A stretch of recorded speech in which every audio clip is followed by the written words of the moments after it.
ముఖ్య అతిథిగా విచ్చేసిన మన నియోజకవర్గ ఎమ్మెల్యే రాష్ట్ర మంత్రి మన సత్యకుమార్ యాదవ్ గారికి కూడా నమస్కారాలు తెలియజేస్తున్నాను.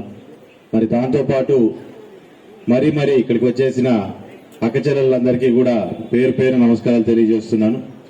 ఈరోజు ఒక అద్భుతమైన కార్యక్రమానికి మన టౌన్లో అందులో 1000కి పైగా మన నియోజకవర్గానికే ఇవ్వడము, మన ప్రాంతాన్ని మీద ఆమె కూడా ఆ మంచి దీన్ని చూపించడం కూడా ఆమె కూడా మనమందరూ కూడా కృతజ్ఞులై ఉండాలని మిమ్మల్ని అందరినీ కూడా కోరడం జరుగుతుంది.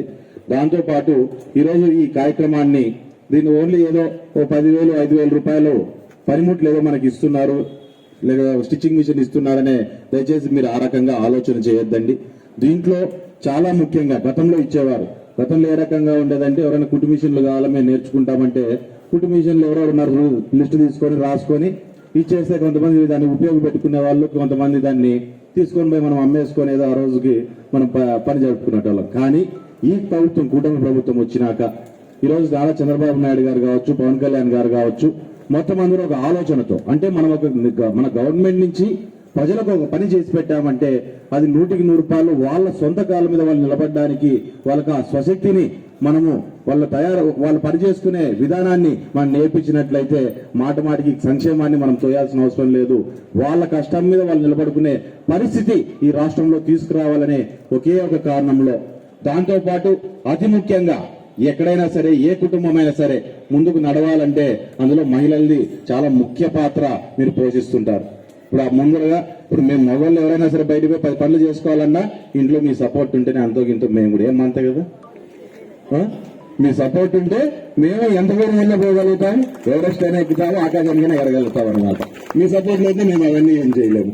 దాంతో పాటు సపోర్ట్ అంటే ఏ రకంగా నువ్వు ముందుకు నడు, నీతో పాటు మేము ఉన్నామని మాత్రమే కాదు, ఏదైనా సరే మేము మా పనుల్లో మేము నిమగ్నమైనామంటే మా ఇండ్లు వాకిలి, నా పిల్లలు, తల్లి తండ్రి ఏదైనా సరే నా భార్య ఉంది చూసుకుంటుంది ఇంట్లో అనే ఒక నమ్మకం, లేదు నా తల్లి ఉంది ఇంట్లో చూసుకుంటుంది, ఇబ్బంది లేదు, ఏదైనా సరే కుటుంబాన్ని నిలబెట్టుకోవడానికి నేను కూడా ధైర్యంగా బయటికి అడిగేయచ్చని మగవాడికి ఆ ధైర్యాన్ని మీరంతా ఇస్తారు. కాబట్టి ఖచ్చితంగా మీరు లేనిదే మీరు ఇవ్వండి ఆ నమ్మకము మేము కూడా అడుగు కూడా బయటికి గట్టిగా ధైర్యంగా వేయలేమనే విషయాన్ని ఒక్కసారి నేను తెలియజేస్తున్నాను.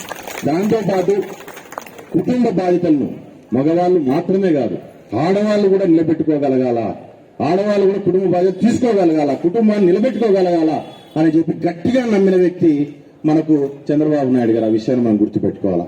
గతంలో డ్వాక్రా మహిళలు, డ్వాక్రా సంఘాలు మనం చూస్తున్నాం. డ్వాక్రా సంఘాలు ఫస్ట్ ఎవరు తీసుకొచ్చింది? చంద్రబాబు నాయుడు గారు. చంద్రబాబు నాయుడు గారు ఏ ఆలోచనతో డ్వాక్రా సంఘాలు బయటికి తీసుకొచ్చినారు? మీ కాళ్ళ మీద మీరు నిలబడితే మీరు ఖచ్చితంగా కుటుంబాన్ని ముందుకు నడిపించగలుగుతారు.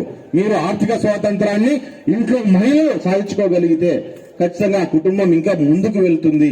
పిల్లల్ని బ్రహ్మాండమైన భవిష్యత్తు వాళ్ళకు కూడా ఉంటుంది. ఇంట్లో మీరు మేనేజ్ చేసే పద్ధతులను చూసే పిల్లలు కూడా వాళ్ళ జీవితాలు ఏ రకంగా ముందుకు నడపాలి అనే ఒక మంచి ఆలోచనను, ధైర్యాన్ని మీరు ఖచ్చితంగా తల్లుల్లాగా మీరు ఇచ్చి పంపించగలుగుతారు అనే ఒకే ఒక కారణాన్ని నమ్మారు ఆయన.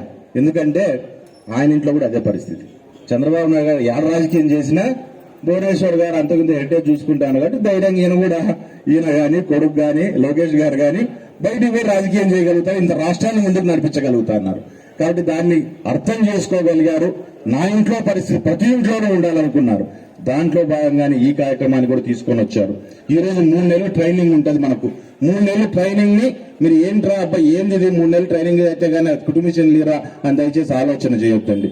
ఈ రోజు నారా లోకేష్ గారి చొరవతో గతంలో మనకు రాప్తాడు ఈ చుట్టుపక్కల మనకు దగ్గర ప్రాంతంలో రాప్తాడులో జాకీ ఫ్యాక్టరీ గతంలో వచ్చింది.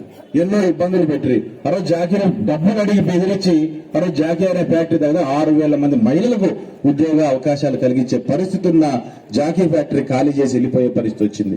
అట్లాంటి దగ్గర ఈరోజు రేమండ్స్ తీసుకొని వస్తున్నారు. రేమండ్స్ కంపెనీ వచ్చిందంటే దగ్గర 3-4 వేల మందికి పైగా మహిళలకే ఉంటుంది. ఆడ మాత్రమే అవుతారు అంతమంది కారు. ఇక్కడి నుంచి ఇవన్నీ నేర్చుకుంటే బ్రహ్మాండంగా మనం కూడా వెళ్ళి అక్కడ పని చేసుకుని రిటర్న్ వచ్చే పరిస్థితి అనేది మనకు కూడా ఉంటుంది. ఈరోజు కియా బస్సులు చూస్తున్నాం, కియా దగ్గర నుంచి వస్తానే బస్సులు వస్తాయి, అందరూ చూసింటారు మీరంతా. అదే రకంగా రాప్తాడు నుంచి కూడా బస్సులు వచ్చి మనం లెక్కించుకొని పోయి ఆడ పని చూసుకొని రిటర్న్ మనం మన ఇంట్లోకి చేరేంత వరకు చూసుకునే పరిస్థితి అనేది వస్తుంది. ఆ రోజు అవసరం పడిన రోజు వాటికి పోతే ఏమ్మా ట్రైనింగ్ ఉందా అంటే నా కుటుంబిషన్ ఉంది ట్రైనింగ్ లేదన్నామంటే వాళ్ళు కూడా తీసుకోవడానికి ఆలోచన చేస్తారు.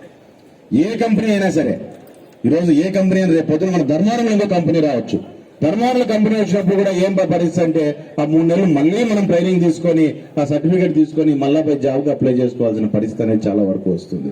ఆ పరిస్థితిని తప్పించుకోవాలంటే ఈ రోజు మనం ప్రాపర్ గా ట్రైనింగ్ అయ్యి ఆ సర్టిఫికేట్ చేతిలో పట్టుకున్నామంటే రేపు రాబోయే ఏమైనా స్టిచ్చింగ్ యూనిట్స్ కానీ ఏమైనా సరే మన ప్రాంతంలో వచ్చినా మన ధర్మవరంలో వచ్చినా ఖచ్చితంగా మీ అందరికీ అవకాశం అనేది కలుగుతుంది. ఇది కేవలం ఈ కుటుంబీషన్ల కోసం మీరు అటెండ్ అవుతున్నాం ట్రైనింగ్ అని మాత్రం దయచేసి అనుకోవద్దండి. మీ ఫ్యూచర్ కోసం రేపు పొద్దున రాబోయే ఏమైనా మంచి జరిగితే వెంటనే మనం కూడా దాన్ని అందిపుచ్చుకోవడం కోసం, దాని నుంచి వచ్చే మంచిని అందిపుచ్చుకోవడం కోసమే ఈ కార్యక్రమాన్ని మనము చేపట్టామనే విషయాన్ని దయచేసి గుర్తుపెట్టుకోండి. దాంతో పాటు అక్కడితో ఆడుకోకుండా మరిన్ని మనకి ఇటువంటి యూనిట్స్